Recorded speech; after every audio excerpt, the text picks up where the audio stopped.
everyone. Today we're going to be doing the 5 Tibetans. Now, if you haven't heard of the 5 Tibetans, this was a practice that was done by the Tibetan monks, and it's over 2,500 years old. And it's a rejuvenating practice. Now, why is it a rejuvenating practice? Because it activates and energizes your energy system. Now, in yoga, we call those centers chakras. So the chakras are connected to the glands that are connected to the endocrine system. And that governs the body's aging and functioning. So this practice facilitates the improvement of balance and spin in the chakras, and therefore it energizes the endocrine system, and through that all of the functioning and processes in your body.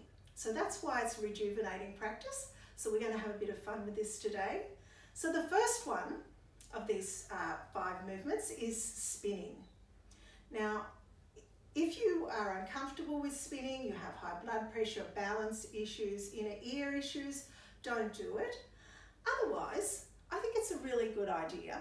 And I also think it creates a bit of circulation through the brain, so it may improve your memory. This process is actually said to improve memory as well, so it's well worth trying.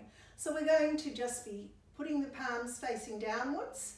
Now, we're spinning clockwise. If you're in the northern hemisphere, you would spin anti-clockwise.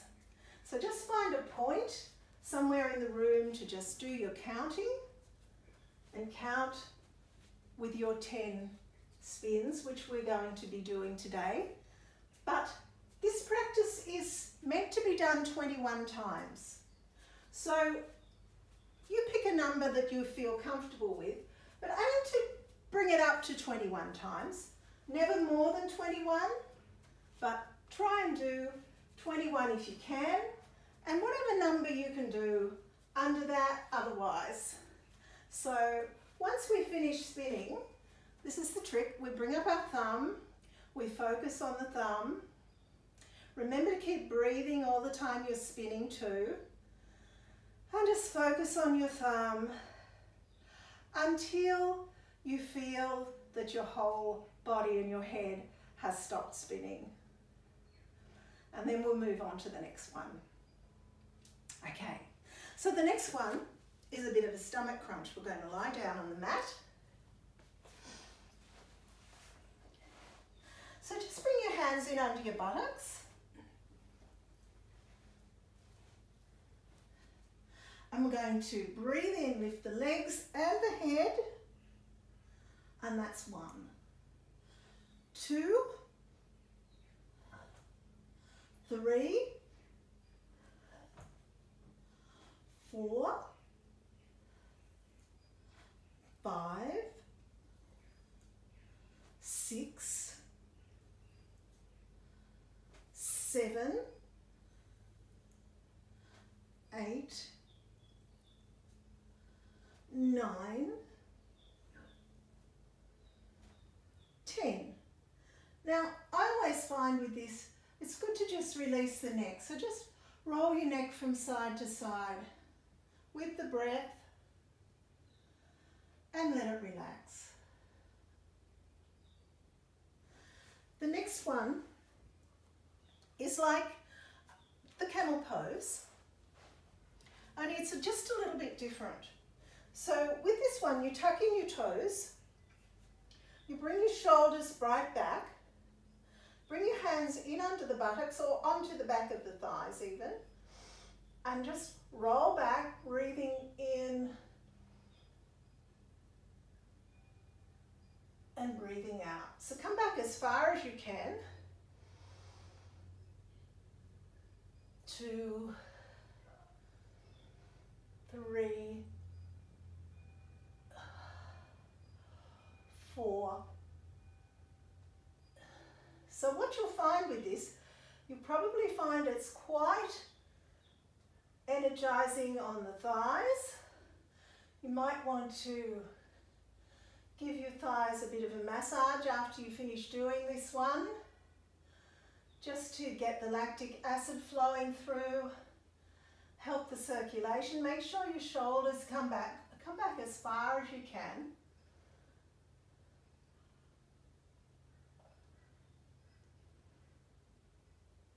I think that's around 10. Now come down, just come down into child pose. I always like to use child pose to release camel pose. So it's just helping the spine to move in the other direction and relaxing through the shoulders. And when you're ready, we'll come on to the fourth movement. Now, this is the easy version. We're moving through these next two postures. We're moving through two postures in each one of these. So the first one is the table pose. So bend up your knees and we're going to come up into table. So lifting up as high as you can, being nice and flat on the top. And then you swing through into staff pose. So staff pose has the hands straight down, feet upright, and we're looking forward.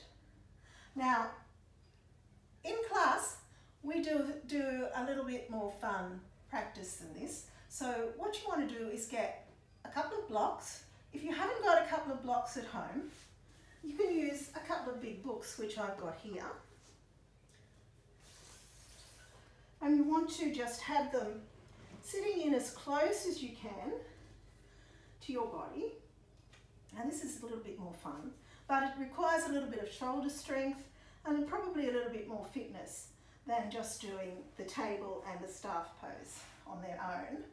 So just coming into table pose, and with this one we're swinging through, and we're going to try and do it without bringing the bottom down on the mat, so it's one long process.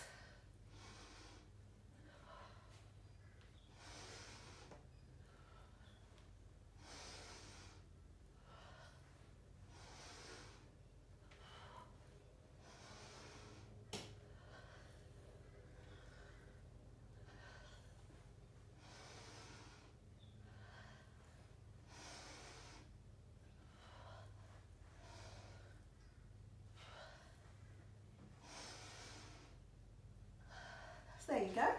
So you see how that's a lot more interesting than just doing the two postures on their own. Now let's move on to the last one. And this one is coming from up dog into down dog. So we're going to be having the hands under the shoulders. So with this one, just tuck in your toes. You wouldn't normally tuck in your toes with up dog, but we're going to swing through. So make sure, this is the critical thing with up dog, make sure your knees are off the mat. So breathing in and breathing out into downward dog. You might even like to do it with 1 breath in up dog and 5 breaths in down dog. And we swing back through, in breath, out breath. Make sure your ears, your back out in down dog, because up dog's quite a strenuous posture on your lower back.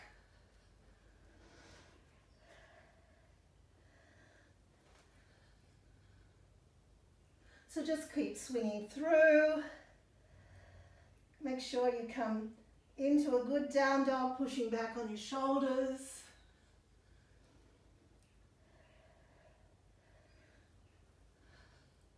I have no idea how many I've done.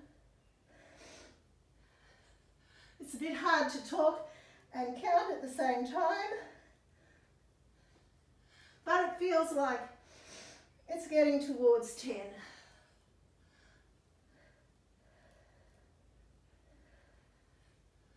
Might even be more. All right, we'll stop there.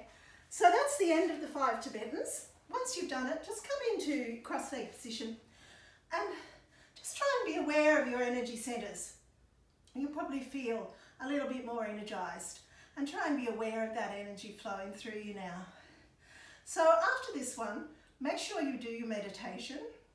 Now the meditation I've designed today is what I thought would be something appropriate with the 5 Tibetan rites. So it's a visualisation of a mountain forest walk, and it'll have this painting on it, which is actually Montville vistas with falling Montville roses. So something as close as I could get to a Tibetan landscape. Namaste everyone. Thank you.